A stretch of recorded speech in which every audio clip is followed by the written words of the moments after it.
Hi friends, ಎಲ್ಲರೂ ಹೇಗಿದ್ದೀರಾ? ಇವತ್ತು ಒಂದು ರೆಸಿಪಿ ತೋರಿಸ್ತಾ ಇದ್ದೀನಿ. ಏನಂದರೆ ಹಾಗಲಕಾಯಿ ಸಾಂಬಾರು. ಇಲ್ಲಿ ನೋಡಿ, ಹಾಗಲಕಾಯಿ ಸಾಂಬಾರಿಗೆ ಹಾಗಲಕಾಯಿನ ಈ ರೀತಿ ಸರ್ಕಲ್ ಶೇಪಲ್ಲಿ ಕಟ್ ಮಾಡ್ಕೋಬೇಕು. ತೆಳುವಾಗಿ ಕಟ್ ಮಾಡ್ಕೊಳ್ಳಿ. ನಿಮಗೆ ಎಷ್ಟು ಥಿಕ್ನೆಸ್ ಬೇಕು ಅಂದರೆ ಇಷ್ಟಿದ್ರೆ ಸಾಕು. ಏಕೆಂದರೆ ಫ್ರೈ ಮಾಡ್ತಾ ಮಾಡ್ತಾ ಬೇಗ ಬೆಂದೋಗ್ಬಿಡುತ್ತೆ. ತುಂಬ ತೆಳುವಾದರೆ ಮೀಡಿಯಮಾಗಿ ಮಾಡ್ಕೊಳ್ಳಿ. ಓಕೆ, ಹಾಗೆ ಇದಕ್ಕೆ ಸ್ವಲ್ಪ ಕಟ್ ಮಾಡಿರುವಂಥ ತೆಂಗಿನಕಾಯಿ ತುಂಬ ಒಳ್ಳೆಯದು. ಏನಕ್ಕೆ ಅಂದರೆ ಹಾರ್ಟಿಗಂತೂ ತುಂಬ ಒಳ್ಳೆಯದು. ಡಾಕ್ಟ್ರ್ ಹೇಳ್ತಾರೆ, ಅಂದರೆ ಕೊಬ್ಬರಿ ಎಣ್ಣೆ ಯೂಸ್ ಮಾಡಿದ್ರೆ ಹಾರ್ಟಿಗೆ ತುಂಬ ಒಳ್ಳೆಯದು ಅಂತೇಳಿ. ಆದರೆ ತೆಂಗಿನಕಾಯಿ ತಿನ್ನೋದ್ರಿಂದ ಕೆಟ್ಟದೇನಲ್ಲ. ಅದು ಅಂದರೆ ತೆಂಗಿನಕಾಯಿಂದನೇ ಕೊಬ್ಬರಿ ಎಣ್ಣೆ ಮಾಡುವಂಥದ್ದು. ಓಕೆ, ಇವಾಗ ನೆಕ್ಸ್ಟ್ ಬಂದು ನಾನಿಲ್ಲಿ ರುಬ್ಬೋದಕ್ಕೆ, ಅಂದರೆ ಮಸಾಲೆ ರುಬ್ಬೋದಕ್ಕೆ ಸ್ವಲ್ಪ ತೊಗೊಂಡಿದ್ದೀನಿ. ನೀವು ಜಾಸ್ತಿನ ಯೂಸ್ ಮಾಡ್ಕೋಬೋದು.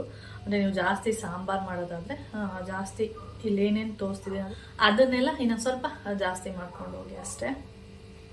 ಫಸ್ಟು ತೆಂಗಿನಕಾಯಿ, ಹಾಗೆ ಟೊಮೆಟೊ, ಒಂದು ಮೀಡಿಯಮ್ ಟೊಮೆಟೊ ತೊಗೊಂಡಿದ್ದೀನಿ. ಹಾಗೆ ಶುಂಠಿ ನೋಡಿ, ಶುಂಠಿ ಮತ್ತು ಬೆಳ್ಳುಳ್ಳಿ ಸ್ವಲ್ಪ, ಮತ್ತು ಒಂದು ಮೀಡಿಯಮ್ ಈರುಳ್ಳಿ ತೊಗೊಂಡಿದ್ದೀನಿ. ಹಾಗೆ ಒಂದೆರಡು ಲವಂಗ, ಒಂದೆರಡು ಚಕ್ಕೆ, ಇದರಲ್ಲಿ ಕೊತ್ತಂಬರಿ ಸೊಪ್ಪು ಮತ್ತು ಪುದೀನ ಸೊಪ್ಪು ಎರಡು ಕೂಡ ಇದೆ. ಅದ್ರ ಜೊತೆಗೆ ಏನಿದು ಮಟನ್ ಪೌಡರು, ಇದಿಷ್ಟನ್ನು ಹಾಕಿ ನಾನು ರುಬ್ಕೋಬೇಕು. ಇವಾಗ ನಾನು ಇದಿಷ್ಟು ರುಬ್ಕೊಂಡು ಬರ್ತೀನಿ, ಆಮೇಲೆ ವಿಡಿಯೋನ ಕಂಟಿನ್ಯೂ ಮಾಡ್ತೀನಿ. ಓಕೆ ನೋಡಿ, ರುಬ್ಬಿಟ್ಕೊಂಡಿದ್ದೀನಿ. ತುಂಬ ನೈಸ್ ಇಲ್ಲಿ, ತರಿ ಬೇಡ, ಏಕೆಂದರೆ ಸಾಂಬಾರು ಮಾಡ್ತಿರೋದ್ರಿಂದ ನೈಸ್ ಇರಬೇಕು. ಓಕೆ, ಸ್ವಲ್ಪನೇ ನಾನು ಮಾಡ್ತಾ ಇರೋದು. ಇವಾಗ ಎಲ್ಲನೂ ರೆಡಿ ಮಾಡಿ ಇಟ್ಕೊಂಡಿದ್ದೀನಿ. ಇವಾಗ ಸಾಂಬಾರು ಯಾವ ರೀತಿ ಮಾಡೋದು ಅಂತ ನಾನು ತೋರಿಸ್ತೀನಿ. ಓಕೆ, ಇವಾಗ ನಾನು ಪಾತ್ರೆ ಇಟ್ಟಿದ್ದೀನಿ, ಬಿಸಿ ಆಗ್ತಾ ಇದೆ. ಹಾಗೆ ಎಣ್ಣೆ ಕೂಡ ಹಾಕ್ಕೊಂಡಿದ್ದೀನಿ. ಯಾವುದು ಅಂದರೆ ಕೊಬ್ಬರಿ ಎಣ್ಣೆ ಯೂಸ್ ಮಾಡಿದ್ದೀನಿ. ನೀವು ಯಾವ ಎಣ್ಣೆ ಇದೆ ಅದನ್ನೇ ಯೂಸ್ ಮಾಡ್ಬೋದು. ಓಕೆ, ಇವಾಗ ನಾನು ಎಣ್ಣೆ ಬಿಸಿ ಆಗಿದೆ. ಇದಕ್ಕೆ ಏನು ಮಾಡ್ತೀನಿ ಅಂದರೆ ಈರುಳ್ಳಿ ಹಾಕ್ತೀನಿ.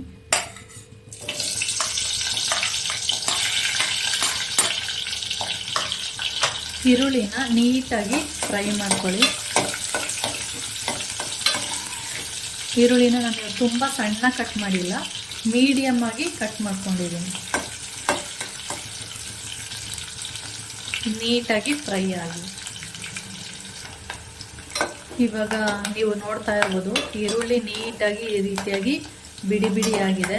ಈ ರೀತಿ ಆದರೆ ಚೆನ್ನಾಗಿರುತ್ತೆ. ಸ್ವಲ್ಪ ಕಲರ್ ಚೇಂಜ್ ಆಗುತ್ತೆ ನೋಡಿ, ಸ್ವಲ್ಪ ಫ್ರೈ ಆದಂಗೆ ಆಗುತ್ತೆ. ಆವಾಗ ನೀವು ಇದರೊಳಗಡೆಗೆ, ಅಂದರೆ ಈರುಳ್ಳಿ ಫ್ರೈ ಆಗ್ತಿದ್ದಾಗೆ ಕಟ್ ಮಾಡ್ಕೊಂಡಿರುವಂಥ ಏನಿದೆ ಹಾಗಲಕಾಯಿ, ಅದನ್ನು ಸೇರಿಸ್ಕೋಬೇಕು. ಇವಾಗ ಇದನ್ನು ನೀಟಾಗಿ, ತುಂಬ ಹೈ ಫ್ಲೇಮಲ್ಲಿ ಮಾಡಬೇಡಿ, ಮೀಡಿಯಮ್ ಫ್ಲೇಮಲ್ಲಿ ನೀಟಾಗಿ ಇವಾಗ ಫ್ರೈ ಮಾಡಿ.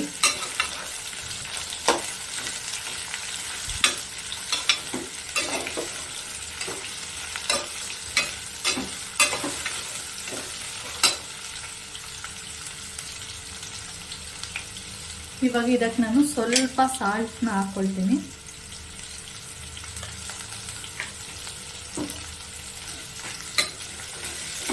ಇದನ್ನು ಒಂದು 5 ನಿಮಿಷ ನೀಟಾಗಿ ಇದೇ ರೀತಿ ಎಣ್ಣೆ ಒಳಗಡೆನೆ ನೀಟಾಗಿ ಫ್ರೈ ಆಗಲಿ. ಆವಾಗ ಸಾಂಬಾರು ತುಂಬ ಟೇಸ್ಟ್ ಇರುತ್ತೆ.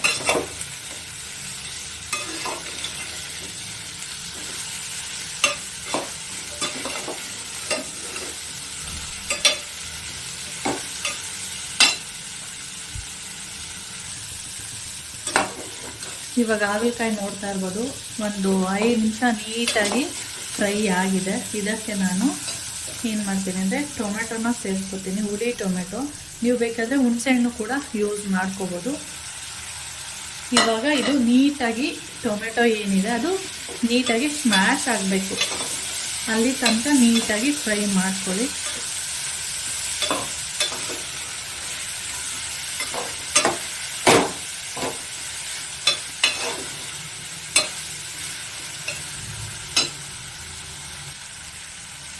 ಇವಾಗ ನೋಡ್ತಾ ಇರ್ಬೋದು, ಟೊಮೆಟೊ ಎಲ್ಲ ನೀಟಾಗಿ ಸ್ಮ್ಯಾಶ್ ಆಗೋಗಿದೆ. ಅಂದರೆ ಸಿಪ್ಪೆ ಮಾತ್ರ ಇದೆ, ಆ ರೀತಿಯಾಗಿ ಫ್ರೈ ಮಾಡ್ಕೊಂಡಿದ್ದೀನಿ. ಇಲ್ಲಿ ಹಾಗಲಕಾಯಿ ಒಂದು ಮುಕ್ಕಾಲು ಭಾಗ ಬೆಂದೋಗಿದೆ. ಅಂದರೆ ಎಣ್ಣೆಲಿ ಫ್ರೈ ಮಾಡಿದ್ದೀವಿ, ಹಾಗೆ ಟೊಮೆಟೊ ಎಲ್ಲ ಹಾಕಿ ಫ್ರೈ ಮಾಡಿರೋದ್ರಿಂದ ಮುಕ್ಕಾಲು ಭಾಗ ಬೆಂದಿದೆ. ಇನ್ನೊಂದು ಕಾಲು ಭಾಗ ಅಷ್ಟೇ ಅದು ಬೇಯಬೇಕು.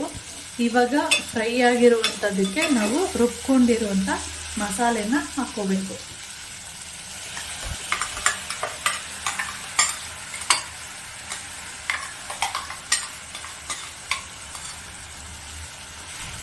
ನೋಡಿ, ರುಬ್ಕೊಂಡಿರುವಂಥ ಮಸಾಲೆನ ಹಾಕ್ಕೊಂಡಿದ್ದೀನಿ. ಇದನ್ನು ಒಂದೆರಡು ನಿಮಿಷ ಹೀಗೆ ಫ್ರೈ ಮಾಡ್ಕೊಳ್ಳಿ,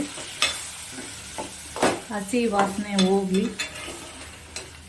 ಹಸಿ ವಾಸನೆ ಹೋದರೆ ಚೆನ್ನಾಗಿ ಈ ರೀತಿಯಾಗಿ ಫ್ರೈ ಮಾಡಿಕೊಂಡ್ರೆ ಸಾಂಬಾರು ಕೂಡ ಗಮ್ ಅನ್ನೋ ಒಂದು ಒಳ್ಳೆ ಸ್ಮೆಲ್ ಬರುತ್ತೆ.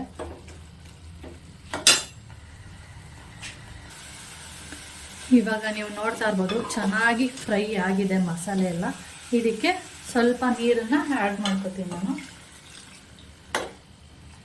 ತುಂಬ ಇದು ಸಾಂಬಾರ್ ಥರ ತೆಳು ಮಾಡಬೇಡಿ, ಗಟ್ಟಿನೇ ಇರಬೇಕು ಇದು.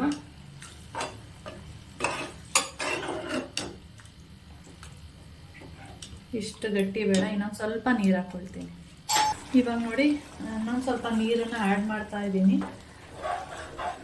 ಇವಾಗ ಇಷ್ಟು ತೆಳು ಇದೆ ನೋಡಿ, ಕಾಣಿಸ್ತಾ ಇದೆ ನಿಮಗೆ. ಇದು ಒಂದು 5 ನಿಮಿಷ ಕುದಿಬೇಕು ನೋಡಿ. ಇಷ್ಟು ತೆಳು ಇದೆ. ಇದು ಇನ್ನೊಂದು 5 ಮಿನಿಟ್ಸ್ ಬೆಂದರೆ ಸಾಕು. ನೀಟಾಗಿ ಏನಂದರೆ ಹಾಗಲಕಾಯಿ ಸಾಂಬಾರು ರೆಡಿ ಆಗುತ್ತೆ. ಹಾಗೆ ಉಪ್ಪನ್ನ ನಾನು ಹಾಗಲಕಾಯಿ ಹುರಿಬೇಕಾದ್ರೆ ಅಂದರೆ ಫ್ರೈ ಮಾಡಬೇಕಾದ್ರೆ ಉಪ್ಪನ್ನ ಆ್ಯಡ್ ಮಾಡಿದ್ದೀನಿ. ನೀವು ನೋಡಿಕೊಂಡು ಉಪ್ಪು ಬೇಕಾ ಬೇಡವಾ ಸಾಕಾಗುತ್ತಾ ಅಂತ ನೋಡಿಕೊಂಡು ಉಪ್ಪನ್ನ ಆ್ಯಡ್ ಮಾಡ್ಕೊಳ್ಳಿ. ಇದು ಒಂದು 5 ನಿಮಿಷ ಬೇಯೋದಕ್ಕೆ ಬಿಡೋಣ. ಓಕೆ, ಇದು ಸಾಂಬಾರು ರೆಡಿ ಆಯಿತು. ಇವಾಗ ನೋಡ್ತಾ ಇರ್ಬೋದು, ಇದು ಈಗ ಇಷ್ಟು ಗಟ್ಟಿ ಇದೆ. ಇದು ತಣ್ಣಗಾದ್ಮೇಲೆ ಇನ್ನೂ ಗಟ್ಟಿ ಆಗಿಬಿಡುತ್ತೆ. ಇವಾಗ ನಾನು ಇದಕ್ಕೆ ಏನು ತೆಂಗಿನಕಾಯಿನ ಕಟ್ ಮಾಡಿ ಇಟ್ಕೊಂಡಿದ್ದೀವಿ ಈ ರೀತಿಯಾಗಿ ಪೀಸಾಗಿ, ಅದನ್ನು ಹಾಕ್ಕೊಳ್ಳೋದು. ಬೇಕು ಅಂದರೆ ನೀವು ಹಾಕ್ಕೋಬೋದು, ಬೇಡ ಅಂದರೆ ನೀವು ಸ್ಕಿಪ್ ಕೂಡ ಮಾಡ್ಕೋಬೋದು. ಹಾಕಿದರೆ ತುಂಬ ಟೇಸ್ಟ್ ಇರುತ್ತೆ. ಹಾಗೆ ಇದು ಶುಗರ್ ಇರೋರಿಗೆ ಎಲ್ಲರಿಗೂ ಕೂಡ ಹಾಗಲಕಾಯಿ ತುಂಬಾ ಒಳ್ಳೆಯದು. ಪಲ್ಯ ಮಾಡ್ಕೊಂಡು ತಿನ್ಬೋದು, ಇಲ್ಲ ಈ ರೀತಿಯಾಗಿ ಸಾಂಬಾರು ಬೇಕಾದರೂ ಮಾಡ್ಕೊಂಡು ತಿನ್ಬೋದು. ಪಲ್ಯ ಮಾಡಿ ತಿಂದು ಬೋರ್ ಅನಿಸಿದರೆ ಈ ರೀತಿಯಾಗಿ ಸಾಂಬಾರು ತುಂಬ ಚೆನ್ನಾಗಿರುತ್ತೆ.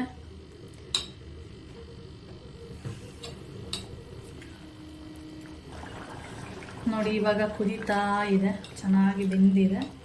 ನಿಮಗೆ ಕಾಣಿಸ್ತಾ ಇದೆಯಾ? ಹಾಗಲಕಾಯಿ ಸಾಂಬಾರ್ ರೆಡಿ.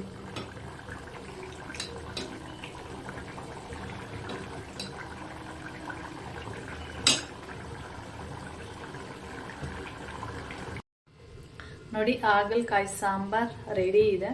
ಇದನ್ನ ಚಪಾತಿ ಮತ್ತು ದೋಸೆ, ನಿಮಗೆ ದೋಸೆಗೂ ಕೂಡ ತಿನ್ಬೋದು, ಮತ್ತು ರೊಟ್ಟಿಗಳು ಯಾವುದಕ್ಕೆ ಬೇಕಾದರೂ ತಿನ್ಬೋದು. ಚೆನ್ನಾಗಿದೆ ನೋಡಿ, ತುಂಬ ಚೆನ್ನಾಗಿ ಕಾಣಿಸ್ತಾ ಇದೆಯಾ ನಿಮಗೆ? ಹಾಗಲಕಾಯಿ ಸಾಂಬಾರ್ ರೆಡಿಯಾಗಿದೆ. ಹಾಗೆ ಮುದ್ದೆಗೂ ಕೂಡ ತಿನ್ಬೋದು, ಇಲ್ಲ ಬರೀ ರೈಸ್ ತಿಂತೀನಿ ಅಂದರೂ ಅದಕ್ಕೂ ಕೂಡ ತಿನ್ಬೋದು. ಯಾವುದಕ್ಕಾದ್ರೂ ತಿನ್ಬೋದು.